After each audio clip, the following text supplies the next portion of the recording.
Salut, ici Naomi et Daniela. Bienvenue sur la saison A de notre podcast On Trip Nature. Dans chaque épisode, avec nos invités, on se penche sur les solutions pour transformer notre façon de voyager et encourager des pratiques régénératrices. Comment le tourisme peut être au service des communautés et de la planète. Alors, rejoignez-nous dans cette incroyable aventure vers un tourisme à impact positif. En attendant le prochain épisode, tripons sur les réseaux. Bonne écoute. Aujourd'hui, nous avons le plaisir d'accueillir Eduardo Firac, qui est consultant senior chez Elio, l'agence conseil en développement durable. Ensemble, nous allons discuter comment le tourisme peut s'en aller vers la régénération. Plus précisément, comment les consultants accompagnent des entreprises dans leur démarche régénérative. Assurez-vous d'écouter tout au long de ces podcasts pour avoir plus de détails.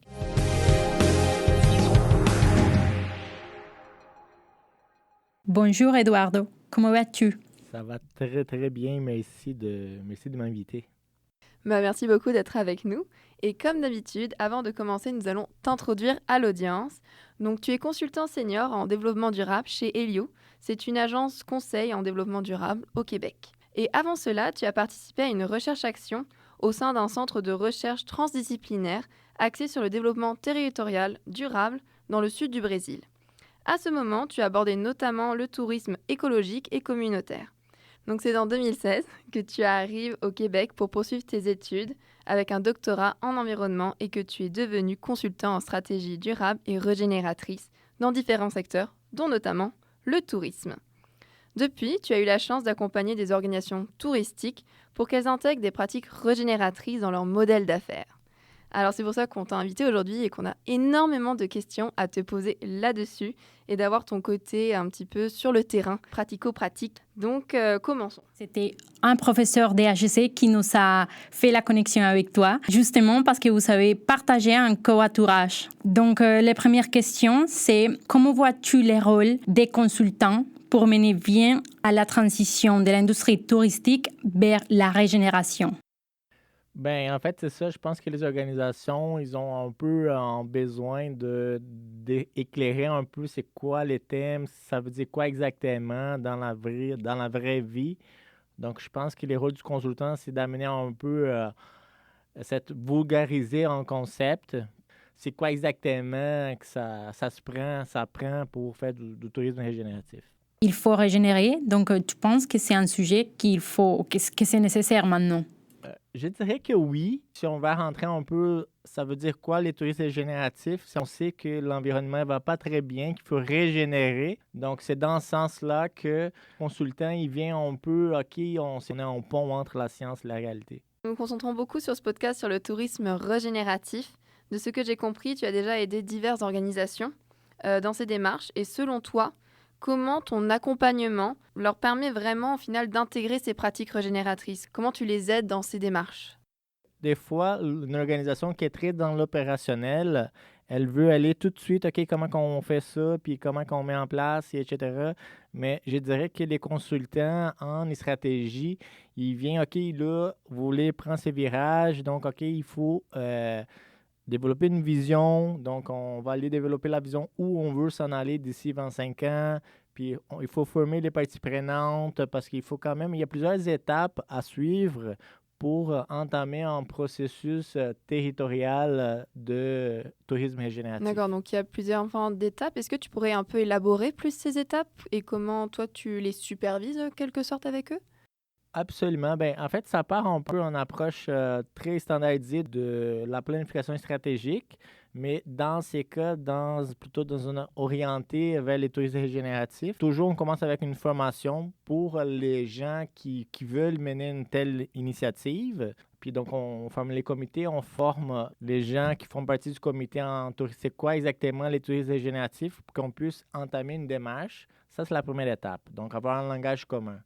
Après, on vient un peu développer la vision, où exactement de quoi il s'agit, puis maintenant, où l'organisation va amener sa région ou son organisation, dépendamment de où sont les frontières de l'organisation. Après, c'est beaucoup aussi tout ce qui est cartographie des parties prenantes. Ça a beaucoup aidé en mandat dans la formation d'un comité plus élargi. Donc, on est allé former plusieurs personnes qui faisaient partie des parties prenantes un peu élargies pour qu'ils comprennent dans les territoires, dans ce cas au Saguenay-Lac-Saint-Jean, pour que les jeunes comprennent, OK, c'est quoi exactement, ça veut dire quoi le tourisme régénératif, pourquoi on parle de tourisme régénératif. Hier, on parlait de tourisme durable, donc c'est très important de former les parties prenantes. Puis après, on tombe donc dans l'élaboration des orientations stratégiques, du plan d'action. OK, on va faire quoi exactement? Donc, je pense que c'est un peu l'approche un peu très standardisée de la planification stratégique, mais dans ces cas, avec un volet très précis en ce qui concerne les tourismes régénératifs. Je dirais que les grosses étapes, c'est comme ça. Puis après, c'est sûr qu'on peut de la veille stratégique, le benchmark. Donc, on est allé voir qu'est-ce qui s'est fait ailleurs par rapport à ça. Tu sais, qu'est-ce qui s'est fait en Europe, qu'est-ce qui s'est fait en Amérique du Sud, qu'est-ce qui s'est fait au Japon, en Asie, en Océanie. Donc, on est allé un peu s'inspirer de ce qui fait ailleurs. C'est sûr que dans ces cas, dans le mandat au Québec, on va toujours regarder des régions similaires qui vivent les mêmes enjeux, 4 saisons, des froids intenses, parce que c'est pas la même chose de aller s'inspirer aux Caraïbes, c'est vraiment pas la même chose. Sur les exemples que tu as trouvés un peu, que vous cherchez à l'extérieur, tu peux nous raconter un peu des exemples qui tu trouves qui sont intéressants de l'extérieur, mais aussi après venir un peu exactement au Québec? Quand on a commencé à... Parce que nous aussi, on n'est pas nés des experts, on devient des experts parce qu'on commence à étudier, on voit qu'il y a une niche qui commence à apparaître, un besoin dans le marché. Donc, nous, on est allé voir, OK, quand on était en plein COVID, la Nouvelle-Zélande a pris tout un virage en tourisme régénératif. Je pense que c'est, en termes de destination nationale, si on peut parler, les chefs de file, c'était la Nouvelle-Zélande. C'est sûr qu'aujourd'hui, on regarde la stratégie qui vient de sortir de la destination au Canada. Aussi, ils ont pris un peu en virage, mais pas si comme la Nouvelle-Zélande. Donc, oui, la Nouvelle-Zélande, il y a tout un... Mais là, on parle... Nouvelle-Zélande, encore là, c'est une région complètement différente. Ils ne vivent pas les mêmes défis qu'au Québec. Puis, à ces moments-là, on est allé voir un peu, OK, qu'est-ce qui se fait mettons, au Canada, Thompson, au Okanagan. Donc, c'est une région qu'on est allé voir parce qu'ils étaient accompagnés par une certification biosphère. C'était très intéressant. Nous, à la base, on cherchait une démarche territoriale, donc régionale, plusieurs organisations. Donc, on ne voulait pas quelque chose au niveau de l'entreprise en tant que telle. On voulait plutôt au niveau de la destination. Donc, on est allé voir un peu Thompson au Okanagan à cause de toute la mobilisation de parties prenantes qu'il y avait en arrière de la démarche. On est allé voir un peu qu'est-ce qui se faisait à Bergen, en Norvège. Très intéressant, tout ce qui est la littérisation du port. Donc, il y a eu une planification stratégique qui a été réalisée à Bergen, très pointue par rapport à l'étude régénérative. Donc, on s'est inspiré de cette expérience. Puis finalement aussi, moi, c'est drôle parce que moi aussi, je suis tombé en amour avec une région au Japon, au nord du Japon, Hokkaido. Donc, eux, ils neigent en 3 mois, ils neigent 10 mètres de neige. Moi, malgré que je suis brésilien, je capote l'hiver, ma vie.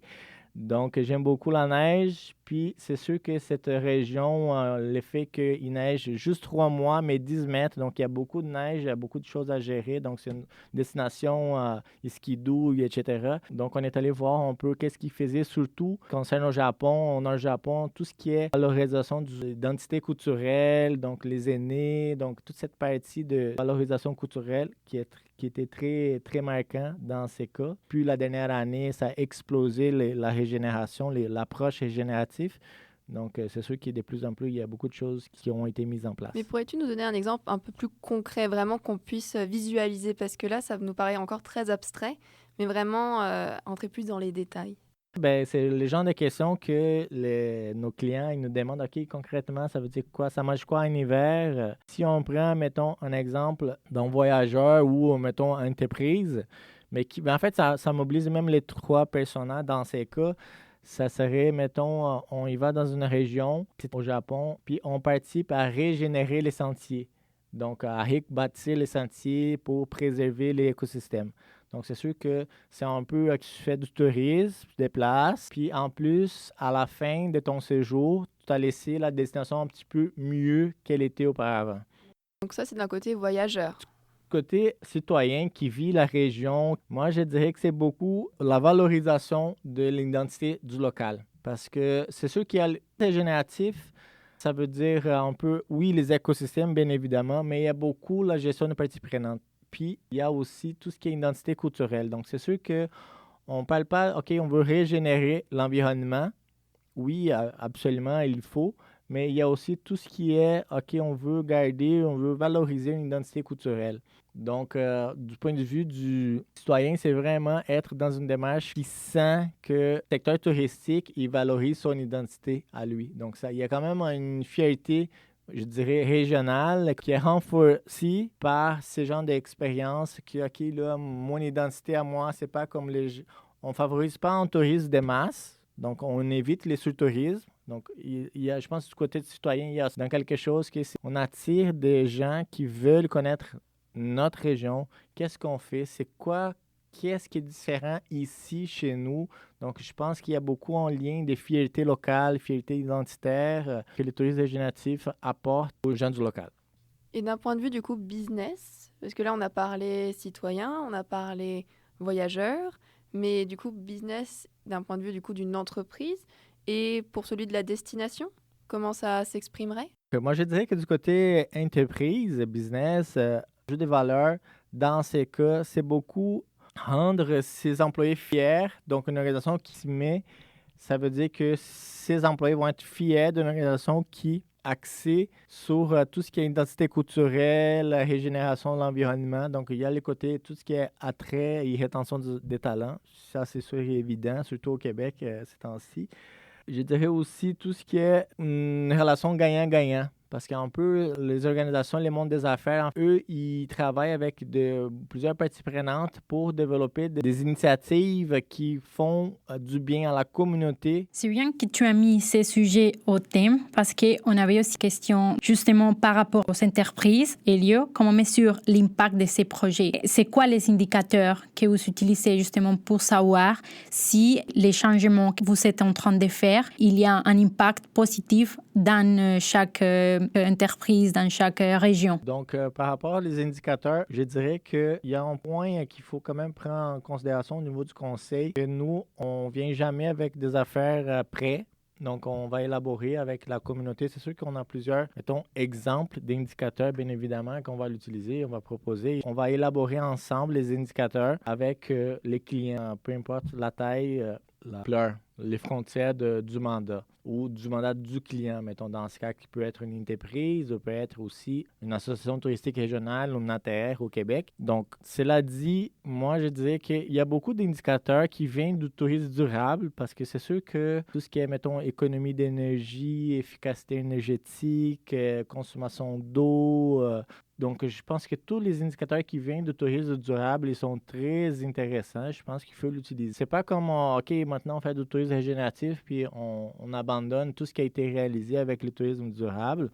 C'est vrai qu'on va au-delà, au final, du durable et qu'on a besoin de la base de durabilité pour pouvoir faire du tourisme régénératif. Donc, c'est sûr que ça va de pair. Exactement, c'est ça. Puis là, après, donc, tout ce qui est l'aspect de régénération, soit du côté collectivité, mettons, du côté de qu'est-ce que on va analyser un peu la contribution de la communauté, comment qu'on a engagé la communauté, comment qu'on fait l'engagement des parties prenantes. Donc, tous ces éléments-là, c'est un peu des sondages qu'on peut faire pour voir la satisfaction. Est-ce que la communauté s'est sent équipée? D'aller écouter la communauté pour savoir leurs besoins. Et ça part de ça aussi, tout ce qui est gestion de parties prenantes. Et comment tu fais pour écouter la communauté, du coup? Bien, en fait, il y a plusieurs façons de faire tout ce qu'on appelle les stratégies d'engagement des parties prenantes. Donc, ça peut être donc des groupes focalisés, ça peut être des sondages, ça peut être de différentes façons. Et c'est important aussi de consulter la communauté en amont, dans le sens que, OK, on a réalisé telle chose, oui, vous avez fait un bon bout du chemin, mais maintenant, il faut donner à la communauté le pouvoir de, OK, qu'est-ce qu'on veut aussi de notre région dans ces cas. Ou si c'est dans le niveau d'entreprise, il faut savoir, OK, qu'est-ce que les employés y pensent. Parce que c'est sûr que ça va changer un peu les habitudes à l'antenne d'une organisation, ça va changer. Donc, il faut engager les employés dans ces cas ou une communauté entière pour avoir une réussite d'une démarche comme celle-ci. Est-ce que tu pourras nous partager un exemple plus concret de quelque chose que vous avez travaillé avec une région, dans une agence touristique ou quelque chose qui montre un peu le développement du tourisme régénératif? orienté au niveau de la destination. La première chose, c'est de faire de la formation at large. Après, on est allé travailler avec les entreprises en tant que telles. OK, on va voir exactement qu'est-ce que vous faites aujourd'hui, concrètement, où situer par rapport à ça, parce que c'est sûr que des entreprises qui sont très prises à l'opérationnel. Elles sont dans la réalité de la vie quotidienne d'une organisation touristique, surtout au Québec, après la COVID. Donc, on travaille avec les entreprises concrètement. Nous, on n'a pas encore la visibilité de, mettons, des actions qui ont commencé il y a 2 ans avec la planification stratégique régionale. On a formé tous les membres des MRC.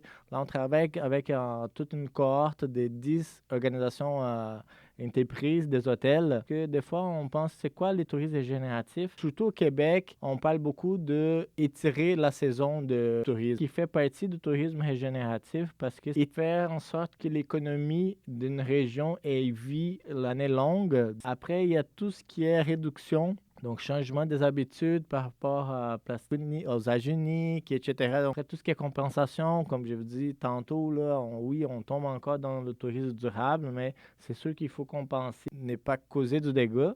Puis, si on revient à quelque chose de très concret par rapport au tourisme régénératif, c'est qu'il est axé pas sur le voyageur, parce qu'il est axé sur la région.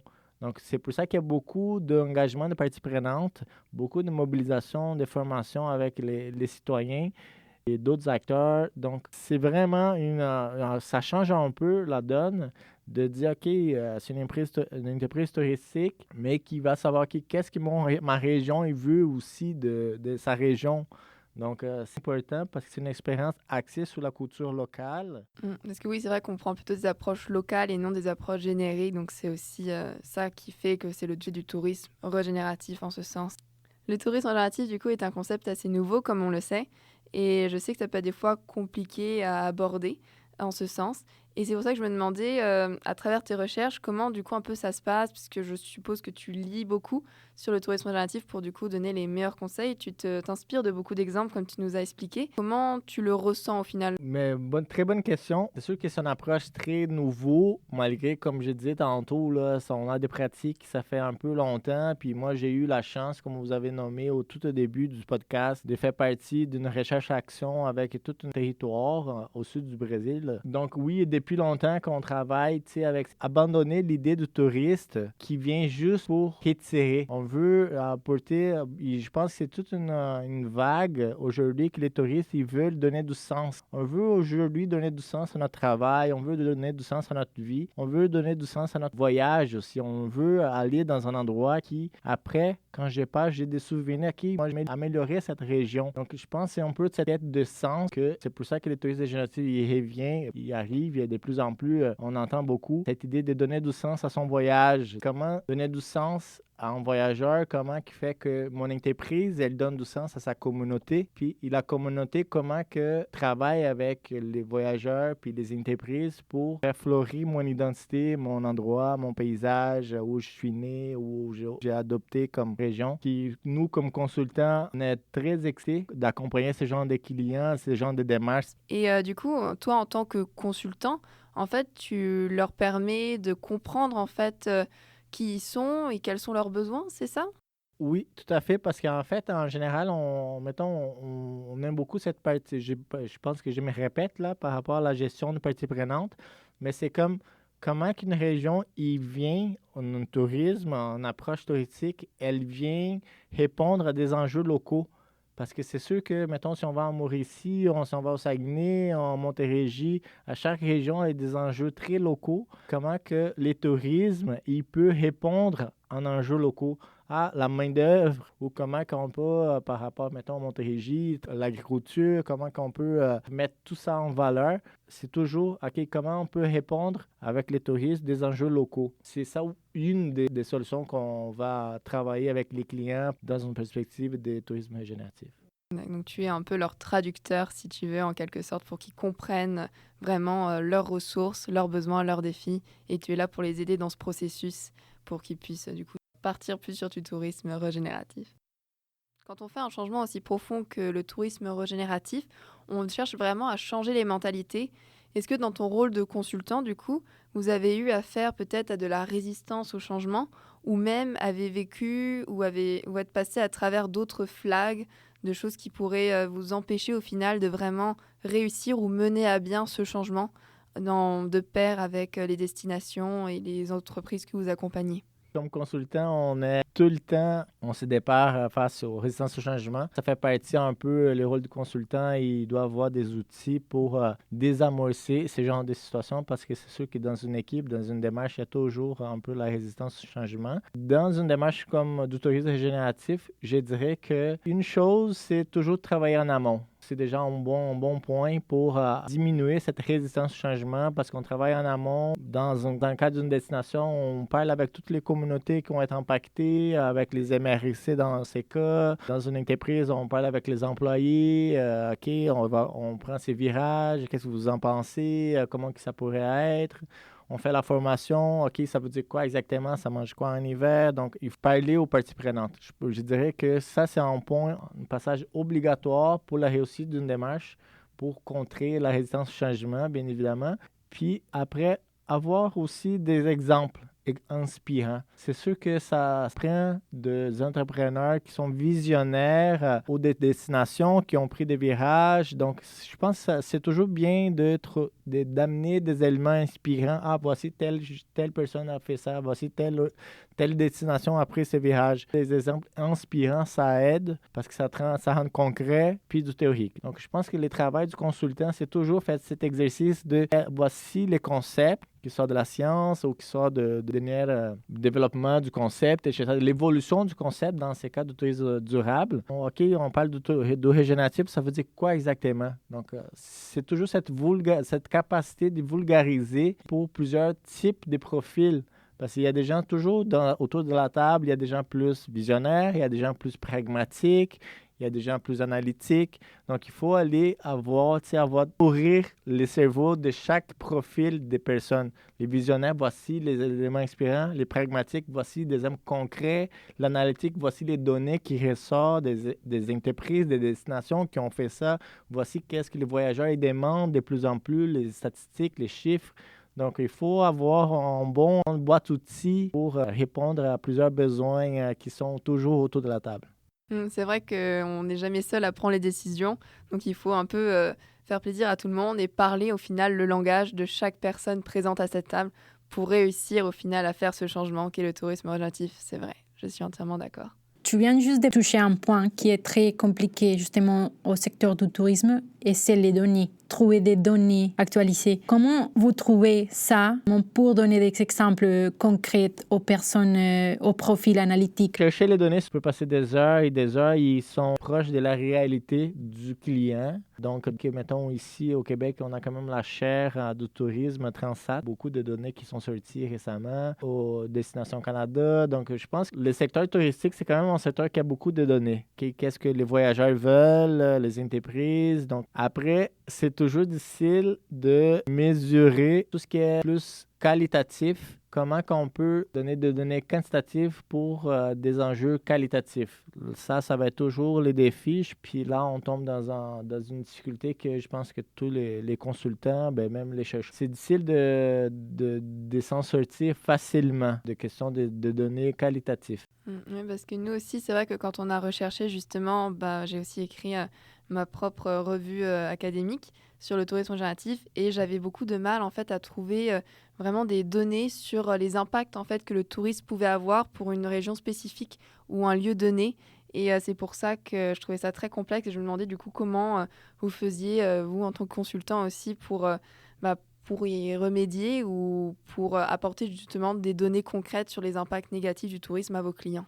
Souvent, dans des thématiques très nouvelles, comme tourisme régénératif, il n'y a pas beaucoup de données, il n'y a pas beaucoup de démarches scientifiques qui ont été réalisées, il n'y a pas beaucoup de recherches qui ont été réalisées. Je pense que c'est toujours comme ça dans de nouveaux contextes. Trouver des données précises dans une démarche qui vient de commencer, qu'on n'entend pas souvent. Puis il faut dealer avec la réalité, de voir un peu, pas mettons, indice de tourisme régénératif, mais il faut aller voir un peu plusieurs indices de consommation, GOS, consommation d'eau, qualité de vie, taux de roulement dans les entreprises. Donc, bref, c'est un peu un mix d'éléments pour pouvoir dire que cette région, elle a eu un succès par rapport à sa démarche de tourisme régénératif, mais je ne connais pas encore un indice qui dit voici tourisme régénératif, cette telle région, il y a 10%, 80%, donc je pense qu'on n'est pas rendu là.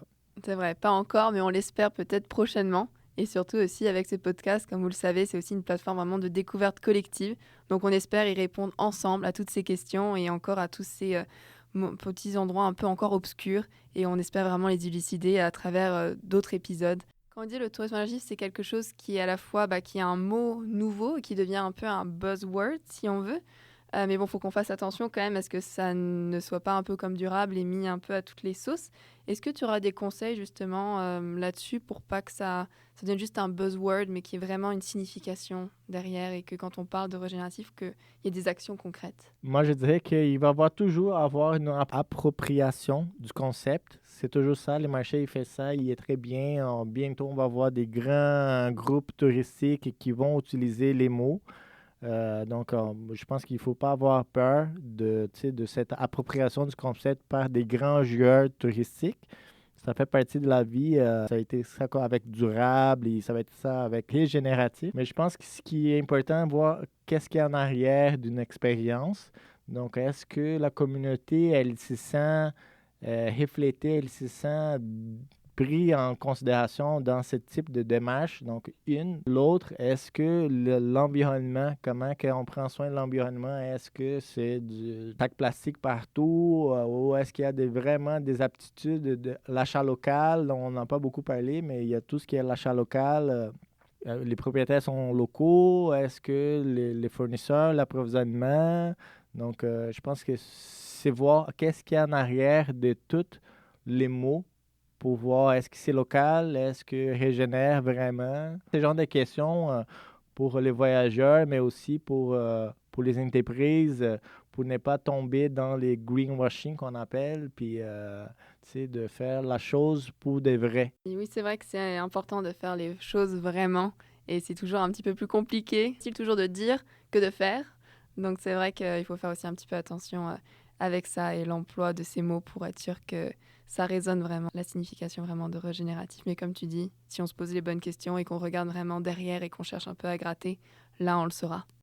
Pour fermer un petit peu la boucle de notre conversation qui a été très enrichissante, je me demandais, est-ce que tu pourrais faire ou résumer en quelques phrases pour ce que tu veux que l'audience vraiment retienne de notre discussion d'aujourd'hui sur l'aspect de la consultation, comment les consultants aident du coup les entreprises touristiques et tout le secteur au final à aller vers la régénération? Si tu pourrais nous résumer en quelques mots. Je pense que ça va expliquer à un enfant de 5 ans c'est quoi le tourisme régénératif. C'est ça toujours les défis. Ils nous demandent comment on peut expliquer ça. Ben, en fait, comment on peut régénérer. Donc, il peut régénérer l'environnement, on peut régénérer les liens sociaux, on peut régénérer l'économie aussi. Donc, la différence entre les durables puis diminuer les impacts du tourisme. Puis les régénératifs, on veut diminuer, puis on veut faire un petit peu plus. Ça serait faire un petit peu plus que ne pas causer du dégât. Régénérer un petit peu plus, ça. Merci beaucoup, Eduardo, en tout cas, d'être avec nous aujourd'hui. Ça a été un réel plaisir de t'avoir. Et également, tu nous as vraiment appris beaucoup de choses sur le monde de la consultation et comment vraiment vous accompagnez les entreprises, les destinations, les voyageurs et même aussi les écosystèmes pour du coup prendre un peu le chemin du tourisme régénératif et comment vous êtes là en tant que traducteur. Donc merci encore et on espère te revoir peut-être une autre fois. Ben merci infiniment de m'avoir invité. Ça a été vraiment un plaisir de venir ici passer cet après-midi avec vous. Donc merci beaucoup. Merci beaucoup pour votre écoute. J'espère que cet épisode vous aura amené des réflexions et aussi des solutions, qu'il vous aura inspiré à opter pour un tourisme régénératif. Si toi aussi tu veux changer les codes du tourisme, soutiens-nous. C'est très facile. Tu peux laisser une note positive sur notre podcast et le partager à ton réseau. En attendant le prochain épisode, tripons sur les réseaux. Merci et à tantôt.